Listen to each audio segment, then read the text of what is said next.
নিভৃতের প্রিয়তম। সিজন 2। গল্পের নবম অংশ। ইনায়া আরা। বাইরে তখন ঝুপ করে সন্ধ্যা নেমেছে।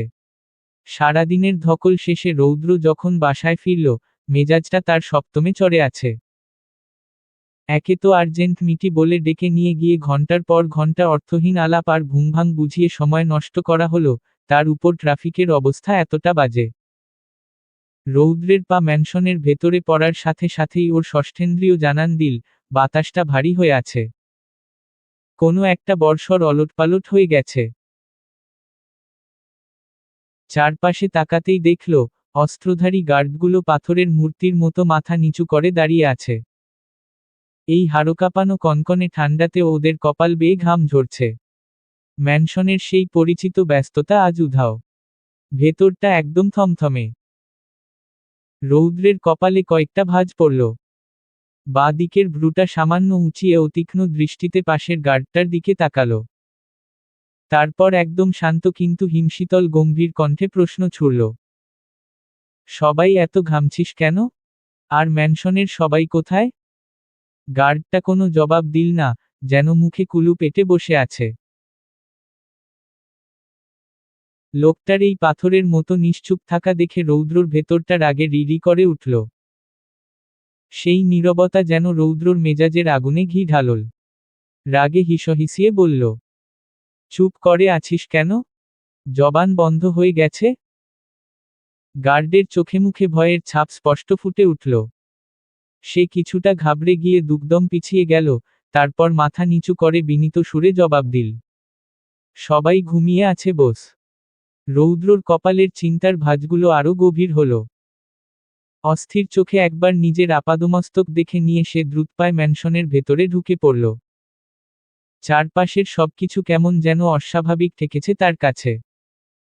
বিশেষ করে সন্ধ্যার এই অসময়ে বাড়ির লোকজনের এমন গভীর ঘুম, বিষয়টা তাকে প্রচণ্ড ভাবিয়ে তুলছে। মনের ভেতর এক অজানা আশঙ্কায় তার অস্বস্তি ক্রমে বেড়েই চলল। রৌদ্র ভেতরে পা রাখতেই পরিবেশটা যেন আরো থমথমে হয়ে উঠল।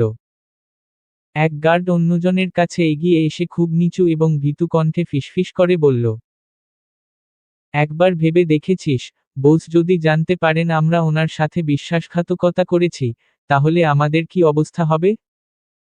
নিশ্চিত গর্দান কেটে নেবেন।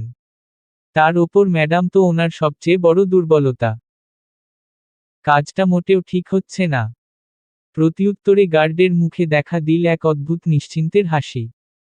সেই গার্ড শুধু একটা বাক্যই বলেছে, চিন্তার কোন কারণ নেই, যে আমাদের টাকা দিয়েছে ওদের কাজে সাহায্য করতে, সেই বাঁচাবে। রৌদ্রের হন্তদন্ত হয়ে রুমে ঢোকার শব্দটা নিস্তব্ধতা ভেঙে দিল। তার বুকটা কামারের হাপড়ের মতো ওঠানামা করছে, প্রতিটা হৃৎস্পন্দন যেন কানের পর্দায় আছাড় খাচ্ছে।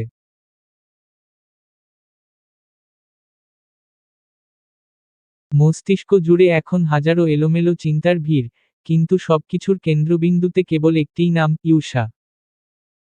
ইউষা কি ঠিক আছে? ও কি নিরাপদে আছে? প্রায় দৌড়েই সে রুমের দরজায় এসে দাঁড়ালো। এক মুহূর্তের জন্য যেন সময় থমকে গেল। রৌদ্রের অস্থির চোখ দুটো তন্নতন্ন করে রুমের কোণাগুলো খুঁজল, কিন্তু পরক্ষণেই এক হাড়হিম করা শূন্যতা তাকে গ্রাস করে নিল। তার হৃদস্পন্দন যেন এক মুহূর্তের জন্য থেমে গেল। রুমের চারপাশটা একদম ফাঁকা। ইউষা নেই। হৃদয় কেঁপে উঠল। ডাকল কাপা কণ্ঠে, জজান বাচ্চা, আমার লিটল পার্পেল, কোথায় তুমি, সোনা? দেখো, যদি তুমি লুকিয়ে থাকো তাহলে বেরিয়ে এসো। আমার কিন্তু এইসব একেবারে ভালো লাগে না। প্লিজ, বেরিয়ে এসো। কিন্তু না। কোথাও কোনো সাড়া শব্দ নেই। নেই ইউষার সেই প্রাণখোলা খিলখিল হাসির শব্দ। মুহূর্তেই এক অদ্ভুত বিষণ্ণতায় রৌদ্রর বুকটা হাহাকার করে উঠল। বুকের বা পাশে একটা চিনচিনে ব্যথা ক্রমশ তীব্র হচ্ছে। রৌদ্র যা বোঝার বুঝে গেছে, ইউষাকে কেউ কিডন্যাপ করেছে। যেটার জন্য সিকিউরিটি গার্ড আরও বাড়িয়ে দিল, সেটাই হলো। রৌদ্রর এবার রাগ হচ্ছে। সে ধপ করে বিছানায় বসে পড়ল। ফোনটা বের করে ডায়াল করল উইলিয়ামের নাম্বার। কয়েকবার রিং হতেই উইলিয়াম ফোন তুলল। রৌদ্র গম্ভীর কণ্ঠে আওড়াল, যেটার ভয়ে ছিলাম, সেটাই হয়েছে। ওয়া ইউসাকে তুলে নিয়ে গেছে। রৌদ্রর কথায় উইলিয়াম বিস্মিত। ও আট, কি বলছিস তুই এগুলো? আমি এক্ষুনি আসছি।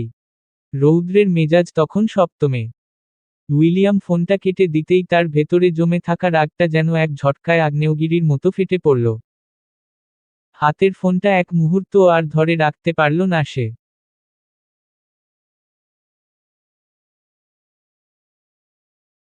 অবজ্ঞার সাথে বিছানার এক কোণে ছুঁড়ে মারল সেটা। নিস্তব্ধ ঘরে সেই আছাড়ের শব্দটা প্রতিধ্বনি হতে না হতেই গর্জে উঠল রৌদ্র। গলার সবটুকু জোর দিয়ে চিৎকার করে ডাকল তার গার্ডদের। রৌদ্রর গর্জনে সকল গার্ডরা ছুটে এলো। সবগুলো মাথা নিচু করে দাঁড়িয়ে আছে। কারোর মুখে কোন কথা নেই। সবাইকে এমন চুপ করে থাকতে দেখে রৌদ্রর মেজাজ আরো খারাপ হয়ে গেল। গর্জে উঠল, তোরা থাকতে আমার বউকে কিভাবে কেউ কিডন্যাপ করে নিয়ে যায়?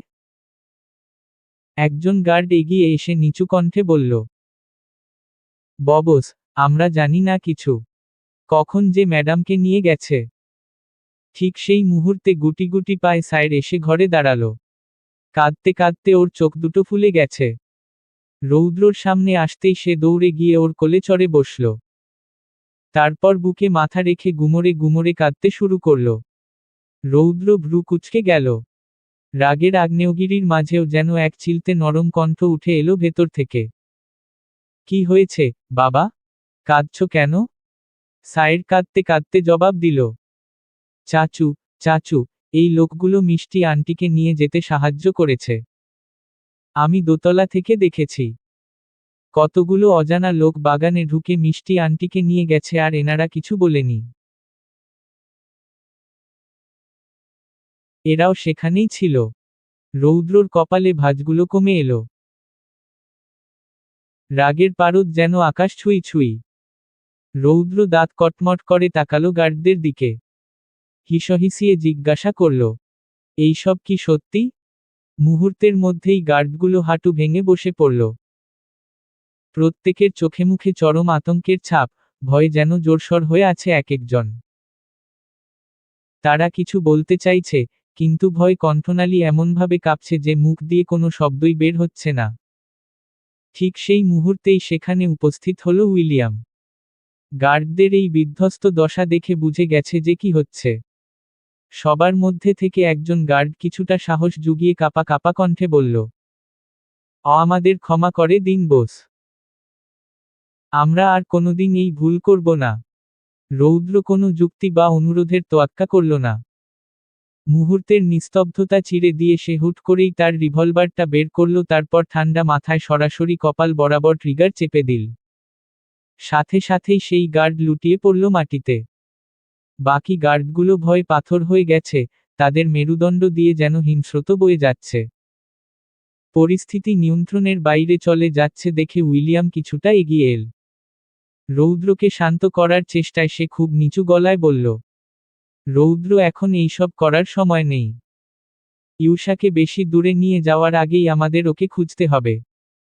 রৌদ্র গার্ডগুলোর দিকে তাকিয়ে দাঁতে দাঁত পিষে বলল, তোদের আমি পরে দেখে নেব। সন্ধ্যা থেকে রাত নেমে এলো। বাড়ির সবার ঘুম ভেঙেছে এবং ইউসার খবর শুনে কান্নাকাটি করছে, কিন্তু রৌদ্রর সেদিকে খেয়াল নেই। রৌদ্র এখনো রুমেই বসে আছে। কোলের উপর ল্যাপটপে কিছু একটা দেখছে। উইলিয়াম তার সামনেই বসে আছে। রৌদ্রর আদেশ ছাড়া কিছু করতেও পারছে না। এক পর্যায়ে বিরক্ত হয়ে উইলিয়াম সূচক শব্দ করে জিজ্ঞাসা করল, তুই ইউসাকে না খুঁজে এইভাবে বসে আছিস কেন? কি এত দেখছিস যেটা ইউসার চেয়েও বেশি গুরুত্বপূর্ণ? রৌদ্র চোখ তুলে তাকালো। গম্ভীর কণ্ঠে বলল, তোর কি মনে হয় না এইসব কিছু প্ল্যান মাফিক হয়েছে? আর্জেন্ট মিটিং এর নামে আমাকে আটকে রাখা, বাড়ির সবার এই সময়ে ঘুম, ইউসার বাড়ির পেছনের বাগানে যাওয়া।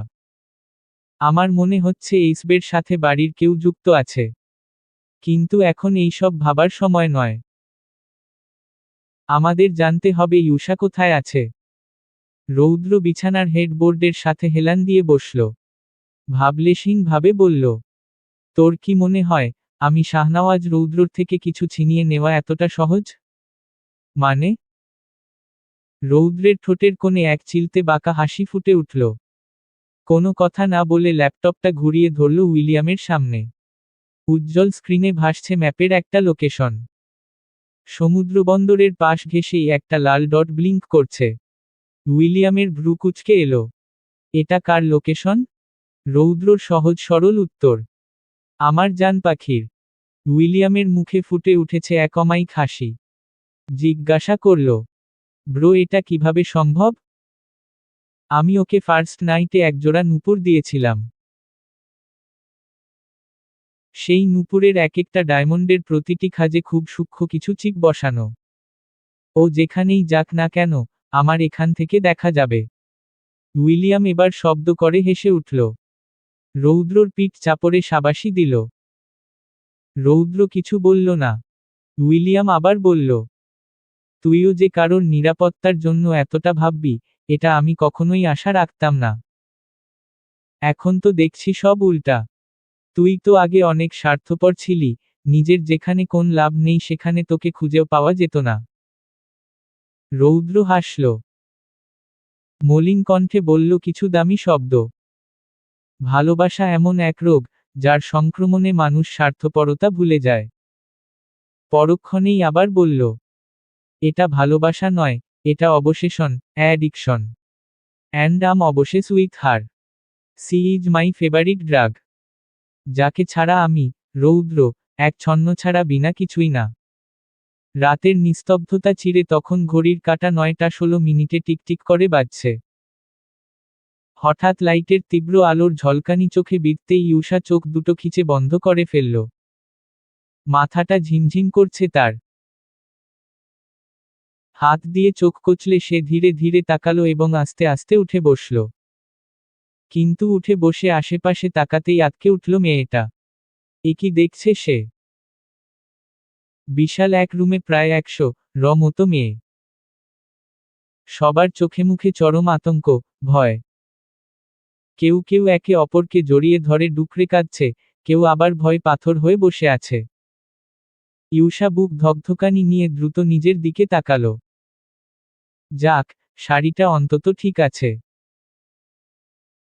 তবে ধস্তাধস্তিতে শাড়ির ভাঁজগুলো এলোমেলো হয়ে গেছে। গায়ের সেই মোটা চাদরটা কোনোমতে শরীরের ওপর টেনে দিয়ে নিজেকে সামলে নিল সে। পাশে তাকাতেই ইউষার নজর আটকে গেল। দেখল, একটি মেয়ে একদৃষ্টে তার দিকে তাকিয়ে আছে। দৃষ্টিতে এক অদ্ভুত অস্থিরতা। মেয়েটার দুচোখ ছাপিয়ে ভয়ের ছাপ স্পষ্ট ফুটে উঠেছে। ইউষা নিজের ভেতরের অস্বস্তি চেপে ধরে কিছুটা জোরতা নিয়ে জিজ্ঞেস করল, এইখানে কি হচ্ছে? আর তোমরা কারা? মেয়েটির কান্নামাখা চোখ দুটো একবার ইউষাকে পরখ করে নিল। ইউষার পরনে দামি শাড়ি, আর চেহারায় এক আলাদা মাধুর্য রয়েছে। দেখলেই বোঝা যায় সে কোনো এক বিত্তবান পরিবারের মেয়ে। আসলে এইখানের প্রতিটি মেয়েই পরিবারহীন, একদম একা। তাদের জন্য চোখের জল ফেলার মতো কেউ নেই। এমনকি আজ যদি তাদের কোথাও পাচার করে দেওয়া হয়, তবে নিখোঁজ হওয়ার খবরটুকু দেওয়ার মতো কোনো আপনজন অবশিষ্ট নেই। রাস্তা থেকে কুড়িয়ে আনা একঝাঁক নিঃস্ব মেয়ে মানুষের ভিড়ে ইউষাই একমাত্র ব্যতিক্রম। যাকে নিয়ে ভাবার জন্য গোটা দুই পরিবার আছে, বিশেষ করে যাকে প্রোটেক্ট করার জন্য রয়েছে রৌদ্র। মেয়েটা কোন কথা বলছে না দেখে ইউষা আবার জিজ্ঞাসা করল, কি হলো? এখানে কি হচ্ছে একটু বলবে প্লিজ? আর এটা কোন জায়গা? মেয়েটি এবার মুখ খুলল। কিন্তু তার সেই শব্দগুলো যেন ভেতর থেকে দলা পাকিয়ে আসছিল। ভাঙা আর রুদ্ধ কণ্ঠে জবাব দিল, ওরা আমাদের পাচার করে দিচ্ছে আপু। আমরা কোথায় সেটাও জানি না। ইউষার বুকের ভেতরটা ধক করে উঠল। পাচার করে দিচ্ছে মানে? কোথায় নিয়ে যাচ্ছে ওদের? কেন? তবে কি সে রৌদ্রর থেকে চিরতরে দূরে হারিয়ে যাচ্ছে? ইউষা একবার ঝাপসা চোখে আশেপাশে তাকালো। চারপাশের এত এত অসহায় মুখ আর মেয়েদের করুণ দশা দেখে তার নরম মনটা কেঁদে উঠল। বুক ফেটে কান্না আসতে চাইল তার। চোখের কোণ বেয়ে গড়িয়ে পড়ল তপ্ত নোনতা পানি। হৃদয় গহীন থেকে কাঁপা কাঁপা অস্পষ্ট কণ্ঠে বেরিয়ে এলো হাহাকার। রৌদ্র, আপনি কোথায়? ওরা আমাকে আপনার থেকে কেড়ে নিচ্ছে। হঠাৎ সেই কামরার বড় দরজাটা সশব্দ করে খুলে গেল। ভয় আর আতঙ্কে ইউষাসহ বাকি মেয়েরা নিজেদের আরও গুটিয়ে নিল। কিন্তু দরজায় দাঁড়ানো মানুষটার দিকে তাকাতেই ইউষার চোখের পলক থমকে দাঁড়ালো। একটা চিরচেনা মুখ চোখের সামনে দেখে মুহূর্তেই ভয়টা বদলে গেল তপ্ত রাগে। কান্নারত ইউষার চোয়াল কিছুটা শক্ত হয়ে গেল। মাহির, তুই এখানে? ইউষার চোখে মুখে ফুটে ওঠা রাগ আর বিস্ময় দেখে মাহির মনে এক পৈশাচিক আনন্দের ঝিলিক খেলে গেল। সে নিজের ভেতরের সেই পৈশাচিকতাকে আর চেপে রাখতে পারল না। দাঁত বের করে এক কুৎসিত, কিলবিলে হাসিতে ফেটে পড়ল সে। হ্যাঁ আমি। কেন, তুমি কি মনে করেছিস তোর সাথে আর কার শত্রুতা থাকতে পারে? ইউষা উঠে দাঁড়ালো। ওর চোয়াল শক্ত, দুচোখে অবিশ্বাসের ছাপ দ্রুত ঘনীভূত হয়ে সম্পূর্ণ রাগে রূপ নিল। শক্ত কণ্ঠে বলল, তার মানে তুই আমাকে এখানে নিয়ে এসেছিস পাচার করার জন্য? তুই তুই এই নারী পাচারের সাথে জড়িত? মাহিরের সহজ সরল স্বীকারোক্তি। সে কথাগুলো এমনভাবে বলল যেন সব দোষ ইউষার। তুই বাধ্য করেছিস আমাকে। সেদিন তোর জন্যই আমাকে ত্যায্য পুত্র করে দিয়েছিল আমার বাপ। ইউষা বিদ্রূপ হাসল। সে হাসিতে কোন প্রাণ নেই, আছে শুধু একরাশ তীব্র ঘৃণা। সেদিন যদি তুই বাবাকে ওই ছবিগুলো না দেখাতি তাহলেই হলো। সব দোষ আমাকে দিতে যাস না।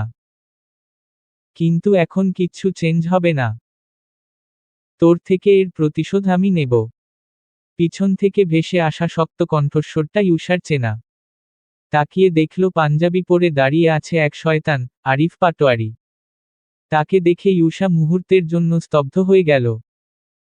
বিয়ের সময় ফারহানা বেগম যাকে স্নেহার বাবা বলে পরিচয় দিয়েছিলেন, সেও কি তবে এই নোংরা খেলায় জড়িয়ে আছে? সত্যটা বুঝতে পেরেই ইউষার শরীর রি করে উঠল। বিস্মিত কণ্ঠে আওড়ালো, আপনি? দরজা থেকে সরে দাঁড়িয়ে ভেতরে প্রবেশ করলেন আরিফ পাটোয়ারি। তার পাথুরে চোয়াল আর তীক্ষ্ণ দৃষ্টিই বলে দিচ্ছে ইউষার প্রতি জমে থাকা ঘৃণার তীব্রতা। তার পিছু পিছু ঘরে ঢুকল আরও 5 জন। রুক্ষ চেহারা আর উস্কোখুস্কো চুলে তাদের দেখতে ঠিক যেন একদল নেশাখোর। এবং তাদের পেছনে পেছনে কয়েকজন গার্ড। ইউষার বিস্মিত চেহারা দেখে আরিফ পাটোয়ারি একটা বিশ্রী হাসি দিলেন। বললেন, হ্যাঁ আমি। তোর বর আমার মেয়ের যে হাল করেছে এরপরও তুই কিভাবে ভাবিস যে আমি তোকে ছেড়ে দেব? ভ্রু কুঁচকে তাকালো ইউষা। রৌদ্র আবার কি অঘটন ঘটিয়েছে কে জানে। অথচ সে এই বিষয়ে কিছুই শোনেনি। কিছুটা বিভ্রান্ত মনেই সে জানতে চাইল, রৌদ্র আবার কি করেছে? আরিফ পাটোয়ারির মুখ থেকে বেরিয়ে এলো একটা তাচ্ছিল্যের হাসি। তিনি দাঁত চেপে কটমট করে বললেন, আমার মেয়ে সিনহার ইজ্জত বিক্রি করে দিয়েছে 5 জন নেশাখোর জানোয়ারের কাছে। আর ওই 5 জন নেশাখোর জানোয়ার ওকে ছিঁড়ে ছিঁড়ে খেয়েছে। মেয়েটা আমার এখন ট্রমায় পাগল প্রায় হয়ে গেছে। আর এই সবকিছুই রৌদ্র করেছে তোর জন্য। আরিফ পাটোয়ারি একটু থামলেন। রাগে হিসহিসিয়ে আবার বললেন, তাই এর প্রতিশোধ হিসেবে আমিও তোর সাথে একই কাজ করব। তোকে পাচার করে দিব রাশিয়ার পতিতালয়ে। ইউষা ভয় পেল না বরং রাগে তার চোয়াল শক্ত হয়ে গেল কিছুটা। ঠান্ডা কণ্ঠে বলল, আপনি কি করছেন সেটা আপনি নিজেই জানেন না। যদি রৌদ্র একবার জানতে পারে তাহলে আপনার পালানোর কোন পথ থাকবে না। ইউষার কথায় মাহির এবং আরিফ পাটোয়ারি শব্দ করে হেসে উঠল যেন পৃথিবীর সবচেয়ে হাস্যকর যোগ বলেছে। তুইও ইউষা? তোর কি মনে হয় রৌদ্র তোকে খুঁজে পাবে? আমরা এখন আছি জাহাজে যেটা 5 মিনিটের মধ্যেই রাশিয়ার উদ্দেশ্যে রওনা হবে। মাহিরের কথা শেষ হতেই আরিফ পাটোয়ারি এগিয়ে গিয়ে বললেন, তাহলে চল, এর মাঝে একটু এনজয় করা যাক। কি বলিস তোরা? দেখি তোর রৌদ্র তোকে কিভাবে বাঁচায়। আরিফ পাটোয়ারির ঠোঁটে তখন এক পৈশাচিক হাসি। উপস্থিত 5 জন ছেলের দিকে তীক্ষ্ণ দৃষ্টিতে তাকিয়ে তিনি শীতল গলায় বললেন, যা, তোরা তোদের কাজ শুরু কর। এই মেয়েকে দিয়ে আজ তোদের মনের সব শখ মিটিয়ে নে। আরিফ পাটোয়ারির ইশারা পাওয়া মাত্রই লোক 5 জন ইউসার দিকে ধেয়ে এল। তাদের কুৎসিত চাহনি আর লোলুপ দৃষ্টি দেখে মনে হচ্ছিল যেন ক্ষুধার্ত কোনো হায়নার দল শিকারের ওপর ঝাঁপিয়ে পড়ার অপেক্ষায় আছে। ভয়ে বুক কাঁপছে ইউসার, সে টলমল পায় কয়েক কদম পিছিয়ে গেল। কিন্তু পালানোর কোনো সুযোগ নেই। লোকগুলো তাকে প্রায় ঘিরে ফেলেছে। লোকগুলোর মধ্য থেকে একজন যখনই হাত বাড়িয়ে ইউসার চুলের মুঠি ধরতে চাইল, ঠিক তখনই এক বিকট শব্দের গর্জনে চারপাশ স্তব্ধ হয়ে গেল। একটি বন্দুকের গুলির শব্দ তীরের মতো বাতাস ছিঁড়ে ধেয়ে এলো। শব্দটা এতটাই তীব্র আর আকস্মিক ছিল যে, অবচেতন মনেই ইউসা তার চোখ দুটো জোরে খিচে বন্ধ করে নিল। মুহূর্তের জন্য মনে হলো যেন পৃথিবীটা থমকে দাঁড়িয়েছে। কিছুক্ষণ নিথর স্তব্ধতার পর ইউসা অতি সাবধানে চোখ খুলল। সামনে তাকাতেই তার শিরদাঁড়া দিয়ে হিমশীতল স্রোত বয়ে গেল। একটু আগে যে লোকটা তাকে ধরতে এসেছিল, সে এখন রক্তাক্ত অবস্থায় উপুড় হয়ে মাটিতে পড়ে আছে। মাথার পেছনের দিকটা গুলিতে ঝাঁঝরা হয়ে গেছে, লাল রক্তে ভেসে যাচ্ছে মেঝে।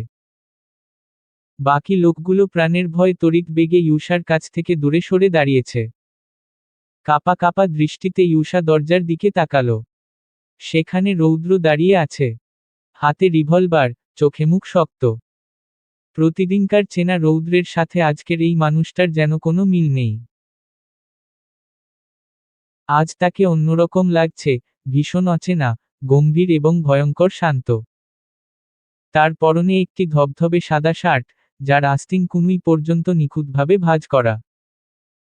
শার্টের ওপর দিয়ে জড়িয়ে আছে কালো রঙের চামড়ার হার্নেস, যা তার প্রশস্ত বুক এবং কাঁধকে যেন একসাথে বেঁধে রেখেছে। গলায় আলগা করে বাঁধা একটি কালো টাই। তার এক হাতে ধরা সেই রিভলভার, আর অন্য হাতের অনামিকা আঙুলে রূপালি রঙের ভারী আংটি চিকচিক করছে। এলোমেলো কালো চুলগুলো কপালে এসে পড়েছে, আর সেই চুলের ফাঁক দিয়ে বেরিয়ে আসা তীব্র চাউনি যেন সরাসরি কলিজায় গিয়ে বিঁধছে। সব মিলিয়ে রৌদ্রকে আজ কোনো সাধারণ যুবক নয়, বরং কোনো অন্ধকার জগতের রাজপুত্রের মতো মনে হচ্ছে, কোন মাফিয়া। Hello, sweetheart. রৌদ্রর মুখে সেই চিরচেনা বাঁকা হাসি। এই সময়ে রৌদ্রকে এখানে দেখে সকলেই হতভম্ব। ইউসা যেন নড়তেই পারছে না। তার পা যেন শক্ত হয়ে মাটির সাথে গেড়ে গেছে। সে যে রৌদ্রর দিকে দৌড় দিবে সেই শক্তিটুকুও তার মধ্যে নেই। স্তব্ধতা ভেঙে আরিফ পাটোয়ারির কণ্ঠস্বর যেন আছড়ে পড়ল। তিনি তীক্ষ্ণ দৃষ্টিতে তাকিয়ে সরাসরি জানতে চাইলেন, তুমি এখানে কিভাবে পৌঁছালে? আর তুমি জানলেই বা কিভাবে যে ইউসা এখানেই আছে? রৌদ্র বাঁকা হেসে জবাব দিল, আমার বউ কোথায় আছে, কি করছে, সেই সব আমি জানব নাকি তোর বাপ জানবে? আরিফ পাটোয়ারি রাগে ফুঁসছে। কত বড় সাহস, তার বাপ তুলে কথা বলে। মাহির এক কোণে দাঁড়িয়ে আছে। সে রেগে আছে। রৌদ্র সেদিকে পাত্তা না দিয়ে এক চেয়ার টেনে বসল। এরপর আবার কঠিন কণ্ঠে বলল, তোরা কি ভেবেছিলি? আমার কলিজার টুকরোকে আমার বুক থেকে ছিনিয়ে নিয়ে পাচার করে দিবি আর আমি কিছুই জানব না? আমাকে কি এতটাই সস্তা মনে হয় তোদের? মাহির এবার আর চুপ থাকতে পারল না। চেঁচিয়ে উঠল, আমাদের সাথে গেম খেলতে এসো না, রৌদ্র। মারা পড়বে। রৌদ্রর চোয়াল এবার শক্ত হয়ে উঠল। এমনিতেই মেজাজ বিগড়ে ছিল, তার ওপর মাহিরের উপস্থিতি যেন কাটা ঘায়ে নুনের ছিটে। মাহির কথা বলা শুরু করতেই রৌদ্রর রাগ এবার নিয়ন্ত্রণের বাইরে চলে গেল। গেম? ভালো কথা মনে করিয়েছিস। শেষ গেমটা তাহলে এখন খেলা যাক। রৌদ্র একটু থামল। এরপর অত্যন্ত ঠান্ডা কণ্ঠে বলল, চল আরেকটা গেম খেলি। তুই এক আঙ্গুল দিয়ে আমার বউয়ের একটা চুল ধরবি আর আমি 1 সেকেন্ডে তোর সব কয়টা আঙ্গুল কাটব। নে শুরু কর। ইউসা স্তম্ভিত হয়ে সবটা দেখে যাচ্ছে। তার চোখের সামনে দাঁড়িয়ে থাকা এই মানুষটা কি আসলেই সেই রৌদ্র? আজ যেন সে নিজেও রৌদ্রকে চিনতে পারছে না। রৌদ্রর এই অচেনা, বিধ্বংসী রূপটা ইউসার কাছে একদমই নতুন, যা সে আগে কখনো কল্পনাও করেনি। আরিফ পাটোয়ারি রৌদ্রর কথাটাকে শুধু একটা তুচ্ছ চ্যালেঞ্জ হিসেবে নিল। সে তার গার্ডদের ইশারা করে বলল, গার্ডস ওকে মেরে এখান থেকে ছুঁড়ে ফেলো। এমনভাবে মারো যেন কোনোদিন দাঁড়াতে না পারে। শেষ করে দাও ওকে। কিন্তু অদ্ভুত ব্যাপার হলো, একজনও তাদের জায়গা থেকে নড়ল না। গার্ডদের নড়ন চড়ন না দেখে আরিফ পাটোয়ারি আবার চেঁচিয়ে বললেন, কি হলো? কথা কানে যায় না? শেষ করে দাও রৌদ্রকে। এবারও তাদের প্রতিক্রিয়া নেই। রৌদ্র বাঁকা হেসে উঠে দাঁড়াল। আরিফ পাটোয়ারির মুখোমুখি দাঁড়িয়ে গলা উঁচিয়ে বলল, ওরা আমার দিকে চোখ তুলে তাকানোর সাহসও পাবে না। কেন জানিস? তুই আমার বিশ্বস্ত কুকুরগুলোকে কিনে নিয়েছিস, তাই আমি তোর গুলোকে কিনে নিয়েছি। হিসাব বরাবর। আরিফ পাটোয়ারির চোখে মুখে এবার আতঙ্ক ছড়িয়ে পড়ল। মাহির যা বোঝার বুঝে গেছে। এইবার আর তাদের পালানোর পথ নেই। রৌদ্র আঙুলের সাহায্যে তুড়ি বাজিয়ে গার্ডদের ইশারা করল তাদের নিয়ে যাওয়ার জন্য। এই দুইটাকে আমার বেসমেন্টে নিয়ে যা। বাকি বোঝাপড়া সেখানেই হবে। গার্ডগুলো বাধ্য ছেলের মতো রৌদ্রর কথায় আরিফ পাটোয়ারি এবং মাহিরকে টানতে টানতে নিয়ে গেল। তাদের নিয়ে যাওয়ার সময় আরিফ পাটোয়ারি অনেক বিশ্রীভাবে গালিও দিয়েছে রৌদ্রকে। তাদের নিয়ে যেতেই রৌদ্র তীক্ষ্ণ দৃষ্টি দিয়ে তাকালো সেই বাকি 4 নেশাখোর ছেলেদের দিকে, যারা রুমের এক কোণে দাঁড়িয়ে আছে। রৌদ্র বাঁকা হেসে ইউসার পেছনে গিয়ে দাঁড়াল। কিন্তু ইউসার সেদিকে কোন খেয়াল নেই। সে স্তব্ধ হয়ে আছে। এখনো মাথায় ঢুকছে না যে কি হচ্ছে। রৌদ্র সেই 4 জনের দিকে তাকিয়ে ইউসার কানে ফিসফিস করে বলল, ওদের শেষটা তোমার হাতেই হোক লিটল পার্পেল। ইউসা কিছু বুঝে ওঠার আগেই রৌদ্রের হাত দ্রুতগতিতে নেমে এলো তার হাতের ওপর। ইউসার চোখের পলক পড়ার আগেই রৌদ্র তার হাতে রিভলভার গুজে দিয়ে শক্ত করে ট্রিগার চেপে ধরল। ইউসার হাত তখন রৌদ্রের হাতের মুঠোয় বন্দী। সেই অবস্থাতেই মুহূর্তের ব্যবধানে 4টি গুলির ভয়ঙ্কর শব্দ শোনা গেল। রৌদ্র ইউসার হাতকে মাধ্যম বানিয়ে 4 জনকেই ঝাঁঝরা করল তার নিখুঁত নিশানায়। এক নিমেষে 4টি প্রাণ নিথর হয়ে লুটিয়ে পড়ল মাটিতে। ইউসার মাথার ভেতরটা প্রবল যন্ত্রণায় ছিঁড়ে যাচ্ছে। চারপাশের এই চাপ, রক্ত আর হাহাকার, সব মিলিয়ে অসহ্য এক পরিস্থিতির সৃষ্টি হয়েছে। রৌদ্রের এমন রুদ্রমূর্তি সে আর নিতে পারল না। হিতাহিত জ্ঞান হারিয়ে সে আছড়ে পড়ল রৌদ্রর প্রশস্ত বুকে। রৌদ্র মুহূর্তের মধ্যে হাতের রিভলভারটা প্যান্টের বেল্টে গুজে দুহাতে শক্ত করে ঝাপটে ধরল ইউসাকে। ফিসফিস করে নিজেকে নিজেই আওড়াল, রৌদ্র রে, তোর বউ এতটুকুতেই জ্ঞান হারালো। সারা জীবন একে নিয়ে চলবি কিভাবে? একটু থেমে আবার বলল, কিন্তু তাও, তোর তো একেই চাই। বেসমেন্টের আবহাওয়া বড় বেশি নিথর, ভয়ঙ্কর রকম নীরব। সেই নিস্তব্ধতা এতটাই প্রগাঢ় যে, রৌদ্রর রাগে ফোঁস ফোঁস করা তপ্ত নিঃশ্বাসের শব্দ সেখানে অস্বাভাবিক রকমের জোরালো শোনাচ্ছে। তার ঠিক সামনেই এখন 3 জন মানুষ হাত পা বাঁধা অবস্থায় নিথর হয়ে বসে আছে, আরিফ পাটোয়ারি, মাহির আর রৌদ্রর ম্যানশনের শেফ হেল্পার মিতানুর। মিতানুরকে এখানে টেনে আনার যথেষ্ট কারণও আছে। এই সেই মহিলা, যে আরিফ পাটোয়ারির বুদ্ধিতে সেদিন সবার খাবারে ঘুমের ওষুধ মিশিয়ে দিয়েছিল। শুধু তাই নয়, ইউসাকে উস্কে দিয়ে ম্যানশনের পেছনের বাগানে পাঠিয়ে দেওয়ার মূল কারিগরও ছিল সে। আর সবটাই করেছিল ওই আরিফ পাটোয়ারির নির্দেশে। আজ তাদের সবার পাপের হিসাব কড়াইগণ্ডায় বুঝে নেবে রৌদ্র। রৌদ্র তার রিভলভারের ঠান্ডা নলটা দিয়ে নিজের কপাল ঘষছে। ঘরের নিস্তব্ধতা যেন পাথরের মতো ভারী হয়ে আছে। সামনে দাঁড়িয়ে থাকা গার্ডরা অধীর আগ্রহ আর চাপা আতঙ্কে চেয়ে আছে তাদের বসের দিকে। এই তীব্র শীতেও সবার কপালে বিন্দু বিন্দু ঘাম। হঠাৎ সেই পিনপতন নীরবতা চুরমার করে দিয়ে রৌদ্রর শান্ত কিন্তু ধারালো কণ্ঠস্বর ভেসে এলো। আমি এখনো এটাই বুঝে উঠতে পারছি না যে তোরা কোন সাহসে আমার কলিজায় হাত দিলি। বলি, কাজটা করার সময় তোদের কি একবারের জন্য আত্মাটা কেঁপে উঠল না? রৌদ্রর কণ্ঠস্বর একদম শান্ত, কিন্তু সেই শীতলতা মিতানুর বুকের ভেতর কাঁপন ধরিয়ে দিল। সেই চেনা স্বরে এমন এক জমাটবদ্ধ বরফ ছিল যে মিতানু নিজের অজান্তেই ফুঁপিয়ে কেঁদে উঠল।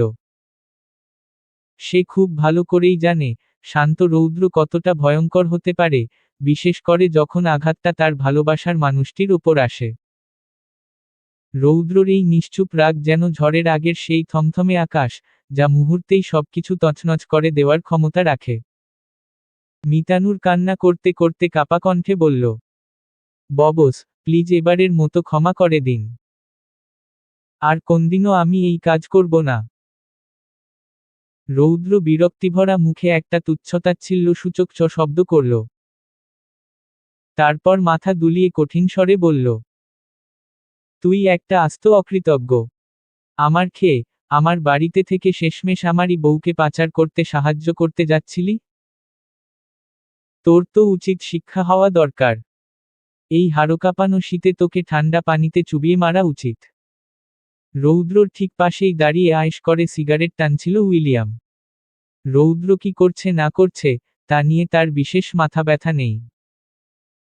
দুনিয়া চুলোয় যাক, এখন তার ধ্যানজ্ঞান সব ধোয়ার কুণ্ডলিতে। কিন্তু যেই রৌদ্রর মুখ থেকে পানিতে চুবিয়ে মারার কথাটা বেরোলো, অমনি উইলিয়াম নড়েচড়ে উঠল। ঠোঁটের কোণে লেগে থাকা সিগারেটটা ঝটপট নিচে ফেলে জুতোর তলায় পিষে দিল সে। এরপর রৌদ্রর দিকে তাকিয়ে বেশ উৎসাহের স্বরে বলে উঠল, দারুণ আইডিয়া তো। একে পানিতেই চুবানো যাক। আর যেহেতু ও মেয়ে মানুষ, তুই তো ছুঁয়েও দেখবি না। এই শীতে এটাই হবে সবচেয়ে বড় শাস্তি।